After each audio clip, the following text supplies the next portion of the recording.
Assalamualaikum warahmatullahi wabarakatuh. Halo teman-teman semuanya, semoga kita semua dalam keadaan sehat dan tetap semangat menjalani aktivitas perkuliahan. Pada kesempatan kali ini, kami dari kelompok 3 akan menyampaikan sebuah video presentasi untuk memenuhi salah satu tugas mata kuliah Filsafat Ilmu yang diampu oleh Bapak Dr. Haji Iwan, MAG. Adapun topik yang akan kami bahas adalah mengenai sejarah perkembangan ilmu pengetahuan.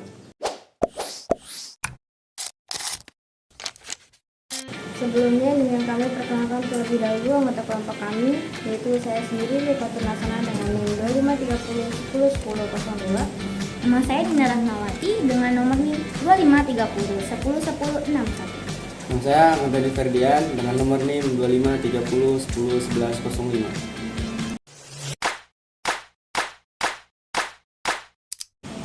Pada masa awal peradaban, pengetahuan manusia masih sangat sederhana dan lebih banyak diperoleh dari pengalaman langsung, seperti bercocok tanam, berburu, dan mengamati lingkungan sekitar. Namun, seiring perkembangan zaman, cara manusia memahami dunia juga semakin berkembang. Manusia memiliki menggunakan akal dan pemikiran logis untuk menjelaskan berbagai fenomena yang terjadi. Dari proses inilah ilmu pengetahuan berkembang secara bertahap yang melahirkan berbagai cabang ilmu yang kita pelajari hingga saat ini.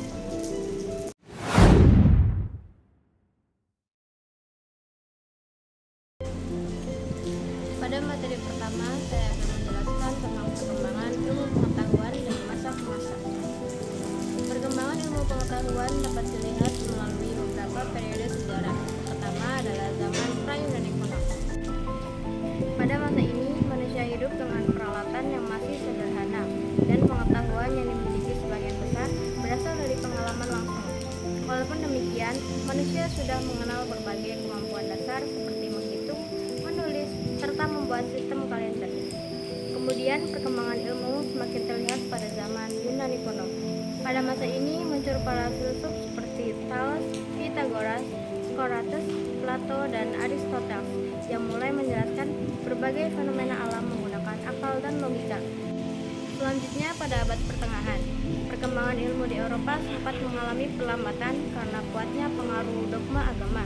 Namun di sisi lain, dunia Islam justru mengalami kemajuan pesat dalam berbagai bidang ilmu, seperti matematika, kedokteran, dan astronomi. Perkembangan ilmu pengetahuan kemudian semakin pesat pada zaman Renaissance hingga zaman modern, yaitu ditandai dengan munculnya metode ilmiah serta berbagai penemuan besar dalam bidang sains.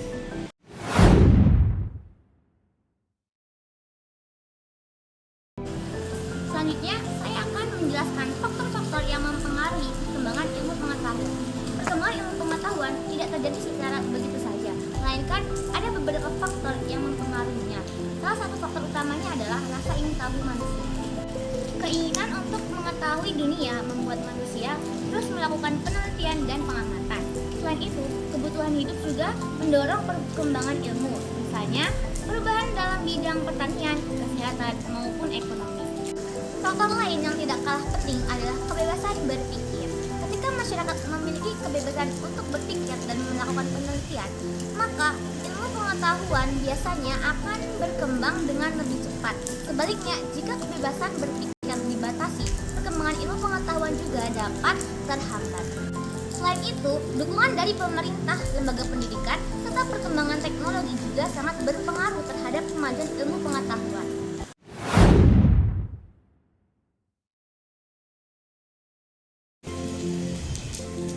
Pada materi ketiga ini, saya akan menjelaskan mengenai peran peradaban kuno dalam perkembangan ilmu pengetahuan serta dampaknya bagi kehidupan manusia. Peradaban kuno memiliki kontribusi yang sangat besar dalam meletakkan dasar-dasar ilmu pengetahuan. Misalnya, dalam bidang matematika, bangsa Mesir dan Babilonia telah mengembangkan sistem bilangan serta pengukuran tanah. Dalam bidang astronomi, bangsa Babilonia dan Cina telah melakukan pengamatan terhadap benda-benda langit seperti matahari, bulan, dan bintang. Selain itu, masyarakat kuno juga telah mengenal berbagai metode pengobatan yang menjadi dasar perkembangan ilmu kedokteran perkembangan ilmu pengetahuan tersebut, kemudian memberikan dampak besar bagi kehidupan manusia, misalnya dalam bidang teknologi, komunikasi, pendidikan, dan kesehatan. Namun, perkembangan ilmu juga harus digunakan secara bijak agar tidak menimbulkan dampak negatif seperti kerusakan lingkungan atau penyalahgunaan teknologi. Baik teman-teman, demikianlah penjelasan dari kelompok kami mengenai sejarah perkembangan ilmu. Mulai dari sejarah perkembangan ilmu dari masa ke masa, faktor-faktor perkembangan ilmu, juga dampak perkembangan ilmu hingga zaman sekarang. Kami berharap video ini dapat menjadikan kita pengetahuan tentang pentingnya ilmu pendidikan terhadap pengetahuan. Apabila ada kesalahan, kami mohon maaf yang sebesar-besarnya. Sekian presentasi dari kelompok kami. Wassalamualaikum warahmatullahi wabarakatuh.